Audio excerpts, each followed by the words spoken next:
కూటమి ప్రభుత్వంలో చంద్రబాబు నాయుడు గారు ముఖ్యమంత్రి అయిన రోజు నుంచి తిరుపతి పరువు ప్రతిష్ట ఎలా దిగజారుస్తున్నారో లడ్డూ విషయంలో చూసాం. మొన్న మనుషులు చనిపోయిన విషయం మనం చూసాం.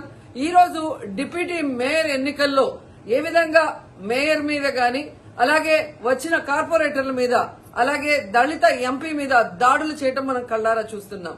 ఒకవైపు వైఎస్ఆర్సీపీ నాయకులు మాకు అవసరం లేదంటూనే చంద్రబాబు నాయుడు, లోకేష్, మరోవైపు తమ నాయకులతో ఏ విధంగా కార్పొరేట్ల మీద, బస్సు మీద, అలాగే మేయర్ మీద, ఎంపీ గారి మీద దాడి చేశారు, రాళ్లతో కొట్టారు, బూతులు తిట్టారు, కొంతమందిని కిడ్నాప్ చేసి తీసుకెళ్లడం మనం కళ్ళారా చూస్తున్నాం.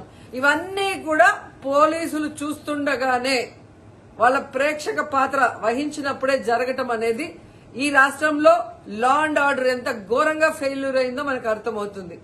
అండ్ పవన్ కళ్యాణ్ గారు, మీ ఎమ్మెల్యే, జనసేన ఎమ్మెల్యే తిరుపతిలో ఎంత దిగజారిపోయి ఈ రోజు కార్పొరేటర్ని కిడ్నాప్ చేస్తున్నారో ఒకసారి గమనించండి.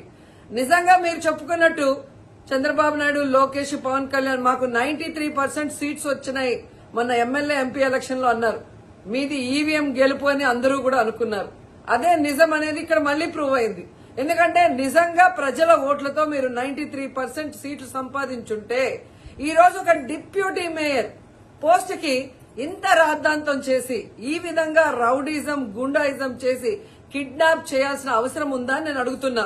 మీకు దమ్ము, ధైర్యం ఉంటే, ప్రజలు మీ పక్షాన ఉన్నారు, మీ ప్రభుత్వం సక్రమంగా పనిచేస్తుంది, ఇచ్చిన హామీలు నెరవేరుస్తుంది అని మీరు నమ్ముంటే ఈ కార్పొరేటర్లతో రాజీనామా చేయించి మీ గుర్తు మీద గెలిపించుకొని మీరు ఎన్నికలు జరిపించుంటే ప్రతి ఒక్కరు మిమ్మల్ని శభాష్ అని ఉంటారు.